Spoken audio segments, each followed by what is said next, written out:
بسم اللہ الرحمن الرحیم، السلام علیکم۔ آپ دیکھ رہے ہیں پبلک کوریج ود عارف۔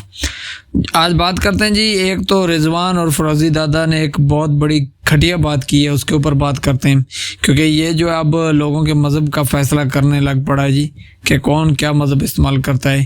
یعنی سچا مسلمان وہی ہے جو پی ایم ایل این کا سپورٹر ہے یا غلام ہے یا ٹاؤٹ ہے، جیسے یہ ہے رضوان اور فرضی دادا۔ اس طرح اگر کوئی ہے تو وہ پکا اور سچا مسلمان ہے۔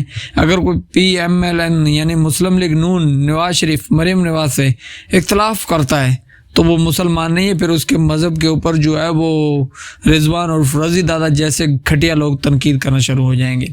نمبر 1۔ نمبر 2، ایک تو پی آئی اے کا 135,000 پر بیچنا، اس کے اوپر جو ہے خواجہ آصف کا ایک بلنڈر وہ سننے میں ہے، وہ لوگ آپ لوگوں کے ساتھ شیئر کرتے ہیں۔ دوجا آسن اقبال جو ہے وہ ایک ٹی وی میں لائیو بیٹھے تھے تو اس کے اوپر اٹیک ہوا، وہ آپ لوگوں کے ساتھ بات کرنی ہے۔ کامنٹ میں اپنی رائے ضرور دیجیے گا، اور رضوان اور فرضی دادا کی اس گھٹیا گفتگو کے اوپر یا دوسری خبروں کے اندر آپ اپنی رائے ضرور دیجیے گا، تاکہ نیکسٹ ولاگ میں آپ لوگوں کی رائے شیئر کر سکوں۔ اور وہ اخلاق کے اندر رضوان اور فرضی دادا کی طرح کسی کے مذہب کے اوپر ہٹ نہیں کرنا چاہیے، یا کسی خود کو جو ہے وہ کسی کے مذہب کا جو ہے وہ ججمنٹ نہیں لینی چاہیے کہ وہ کون کیا ہے کیا نہیں ہے۔ یہ مذہب کا فیصلہ یہ اللہ اور اس کے بندے کے درمیان ہوتا ہے۔ یہ رضوان اور فرضی دادا جیسے شخص جو ہے یہ فیصلہ نہیں کرتے، تو یہ کیونکہ نون لیگ کا فیورٹ ہے تو یہ جو مرضی بولے اس کو معافی ہے، کوئی دوسرا نہیں بول سکتا، صرف یہ بول سکتا ہے۔ اچھا، یہ ایکس پر جو ہے ٹویٹ کرتے ہوئے کہتا ہے کہ عمران خان نے کلٹ نہیں بلکہ نیا مذہب ایجاد کیا ہے، اور اس نے قادیانوں کی طرح بائبلی مذہب کے ساتھ ساتھ اسلام سے بھی کچھ چیزیں چرا کر اپنے ایجاد کردہ مذہب میں شامل کی ہیں۔ سنیں ٹاؤٹ کی جو ہے وہ بیان۔ اب یہ ٹاؤٹ جو ہے یہ لوگوں کے مذہب کا فیصلہ کریں گے کہ کون کتنا سچا مسلمان ہے۔ جو اس کی طرح جو ہے ٹاؤٹ گیری کرے گا، چمچا گیری کرے گا، شریف خاندان کی خوشامد کرے گا، وہی مسلمان ہے اس کی نظر کے مطابق، اس رضوان اور فرضی دادا کے نظریے کے مطابق، ورنہ وہ مسلمان نہیں ہے جو نون لیگ سے اختلاف کرے۔ اس سے پھر لوگوں نے جو ہے جواب بھی دیا، ان میں سے چند ایک میں آپ لوگوں کے ساتھ شیئر کرتا ہوں کہ ایک شخص نے کہا کہ انسان جوں جوں عمر گزار دیتا ہے تو اس کا عقلی شعور اور گفتار یعنی بات کرنے کا جو طریقہ ہوتا ہے اس میں واضح فرق آنا شروع ہو جاتا ہے۔ جو آپ دلیل سے بات نہیں کرتے، پھر آپ اوچھے اتھگنڈو استعمال کرتے ہیں، ایسی گفتگو کرتے ہیں جو کسی بھی متوازن بحث سے آری ہوتی ہے۔ آپ کے لکھے گئے جملے انتہائی بےہودہ اور ایک غیر متزلزل یعنی ذہنیت کی عکاسی کر رہے ہیں۔ بات دلیل سے کریں تو اس کی اچھی لفظوں میں سراہا جاتا ہے، لیکن جب آپ سے تقی اور بے فضول گھٹیا گفتگو کریں گے، پھر نہ آپ کی بات میں کوئی توازن ہوگا، نہ ہی آپ کی بات کی اہمیت دی جائے گی۔ وہ سراسر ایک مصنوعی لقد لعنت کے سوا کچھ نہیں ہوگا، جو کہ ایک مصنوعی لغت کسی بیمار شخص کی تحریر کا تصور کیا جائے گا۔ تو ایک اور شخص نیچے لکھتے ہیں کہ بے شرمی اور بے حیائی کی حد جہاں ختم ہوتی ہے، وہاں سے شخص کی بے شرمی اور حد شروع ہو جاتی ہے۔ پہلے سندھیوں سے چھتر کھائے، بعد میں پورا جو ہے وہ اس کا پورا دل کر رہا ہے کہ پٹھانوں سے بھی چھتر کھاؤں۔ اچھی بات ہے، اس شخص نے صحیح کہا ہے کہ یہ شخص پہلے سندھیوں کے خلاف تھا، وہاں سے پھر اس کو چترول پڑی، اب وہاں سے وہ جان چھوٹی ہے تو ابھی آگے پٹھانوں سے چھتر کھانے کے لیے۔ اب اس بار خالی پٹھان چھتر نہیں ماریں گے، پورا پاکستان آپ کو چھتر مارے گا، بندے کے پتر بنے۔ اچھا، ایک اور شخص کہتا ہے کہ زرداری اور نواز شریف ایک ہی مذہب پر کاربند ہیں۔ کیا زرداری جن مزارات مقدسہ پر سلامی پیش کر کے آیا ہے وہاں نواز شریف کبھی نہیں گئے؟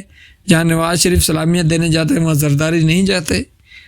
بات آپ کی ٹھیک ہے، لیکن کیوں کہ رضی اور رضوان اور فرضی دادا کے حساب سے نواز شریف نون لیگ کی چمچا گیری کرنے والا ہی مسلمان ہے، چاہے وہ جیسا مرضی ہی کیوں نہ ہو۔ لیکن جو ان سے اختلاف کرے گا پھر وہ رضوان اور فرضی دادا کی جو ہے وہ کے مطابق مسلمان نہیں رہتا، پھر اس کے اوپر فتویٰ جو ہے رضوان اور فرضی دادا جیسا شخص ہی دے گا۔ اچھا، ایک اور شخص کہتے ہیں کہ جو نون لیگ کے ساتھ آ گیا وہی حق اور سچ پر ہے، جو ان کے مخالف ہو وہ غلط۔ یہ سب کچھ حشاشین کے جیسا گروہ بنا رہے ہیں۔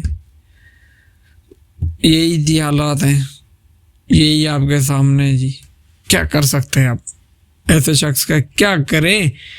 اچھا جی، اس کے اوپر اب تھوڑی سی یہ اس کی تو بات اب کیا کرنی، اس کے گھٹیا پن کا کیا جواب دینا، صرف آپ لوگوں کو بتانا ہے کہ ایسے صحافیوں سے بچ کے رہا کریں۔ اسے جو شخص فتوے دینے لگ پڑے، ایک ہی جماعت کے گن گانے لگ پڑے تو ان سے بچ کے رہا کریں۔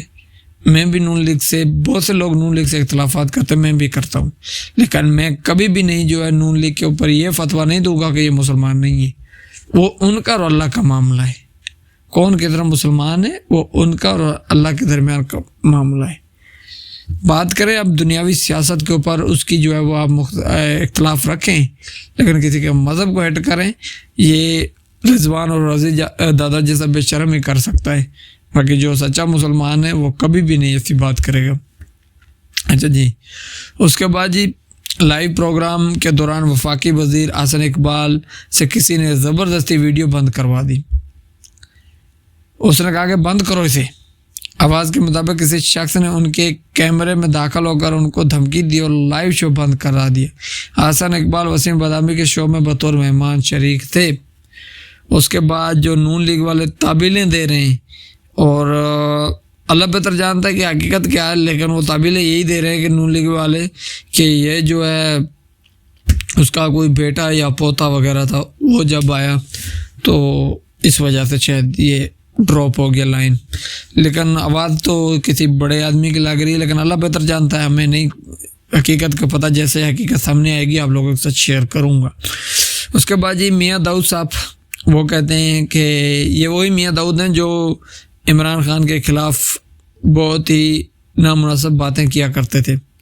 وہ کہتے ہیں کہ محترمہ ایس پی شہربانو نقوی صاحبہ والے تنازع کو سامنے آئے پھر کتنے گھنٹے گزر گئے، کوئی ایکشن، کوئی انکوائری؟ اوے سر مان جائیں میری بات، موجودہ حکومت کی اتنی اوقات ہی نہیں کہ وہ اشرافیہ کے افراد کے خلاف کارروائی کا سوچ بھی سکیں۔ آپ کارروائی کو روتے ہیں، ہم اور آپ اشرافیہ کے لیے کیڑے مکوڑے ہیں۔ میں ان کی بات سے ٹوٹلی متفق ہوں جی، اتفاق کرتا ہوں، بالکل جی، ان کے نظر میں ہم لوگ کیڑے مکوڑے ہی ہیں، ٹھیک ہے، اور ہم کیا ہو سکتے ہیں۔ تو اب تک لیے اتنے انشاءاللہ۔ اور جاتے جاتے میں آپ کو بات بتانا بھول گیا کہ خواجہ آصف کہتے ہیں کہ پی آئی اے کا 135 ارب میں بکنا ملکی معیشت پر بڑھتا ہوا اعتماد ہے۔ واہ جی واہ، خواجہ صاحب آپ کی جائیدادیں تو نہیں بک رہی، لندن والے فلائٹ تو نہیں بک رہے اتنے میں جتنے میں آپ نے پی آئی اے بیچ دیا، پوری کی پوری ایک مطلب چین بیچ ڈالی۔ وہ اتنے میں تو خواجہ صاحب آپ کا جٹ تیارہ نہیں بک رہا، جتنے میں جو ہے وہ آپ نے پورا کا پورا ادارہ بیچ کے رکھ دیا۔ ابھی کل کو آپ کوئی اور چیز بیچ کے پھر کہیں گے دیکھا ملک کی معیشت کتنی برقرار ہو چکی ہے کہ ایک اور ادارہ بک گیا ہے جی، اتنے میں بک گیا ہے، آپ کے مطابق 135 ارب میں بکا ہے، ویسے تو کم بکا ہے لیکن چلو آپ کی بات مان لیتے ہیں۔ کیا آپ اپنے ایمان کو حاضر ناظر جان کے بتا سکتے ہیں کہ 135 ارب اس کی قیمت تھی، اس کی مالیت واقعی میں 135 ارب تھی؟ تو کو خدا سے ڈریں، کو خدا کیا خوف کرتے ہوئے قوم پر رحم کریں، میں تو یہی کہوں گا۔ اب تک کے لیے اتنے، انشاءاللہ ملتے ہیں اگلی ویڈیو میں، اللہ حافظ۔